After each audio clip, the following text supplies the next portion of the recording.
भाई बहन दोनों बहुत भजन करते थे। प्रताप राय नाम था भक्त भाई का, और उन्होंने कभी भगवान से कोई कामना नहीं की थी। और बहन जो थी उनका ब्याह हो गया, बहुत भजन करने।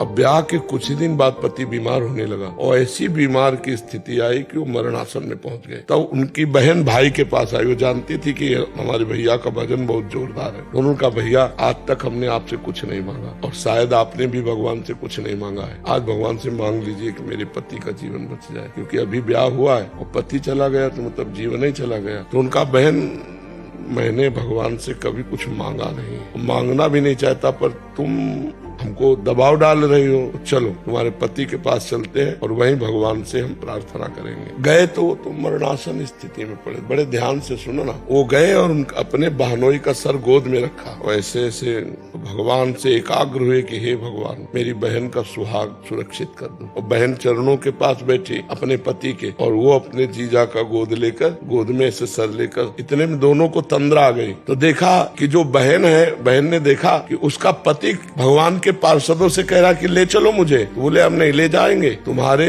जो साले हैं वो बड़े भजनानंदी हैं और वो भगवान से प्रार्थना कर रहे हैं, भगवान कैंसिल कर देंगे, हम नहीं ले जाएंगे। तो वो रो के कह रहे हैं, नहीं, जन्म जन्मांतरों से भटकता रहा, आज पत्नी भजनानंदी मिली है, उसके प्रभाव से मुझे भगवान के पास जाने को नहीं, रोको मत, उनको मना कर दो, रोके मत, मेरा जन्म जन्मांतरों से बिछड़े हुए भगवान से मिलने जा रहे हैं। ये दोनों लोगों ने स्वप्न देखा। बहन का नाम मालती था। तो प्रताप राय जी ने कहा, मालती अभी तुमने कुछ देखा? बोले, भैया हमने देखा कि हमारे पति भगवत पार्षदों से कह रहे हैं कि ऐसा मेरे वो नहीं कर सकते, क्योंकि भगत है मेरा, मंगल नहीं कर सकते, मंगल भवन भगवान से मिलने का समय आया है और भगवान के पार्षद आके वापस चले जाएंगे, ये ठीक नहीं। बोले, यही हमने देखा, अब बोलो क्या करें? बोले, रहने दो भैया, अगर पति भगवान के पास जा रहे हैं अब मैं नहीं रोकूंगी।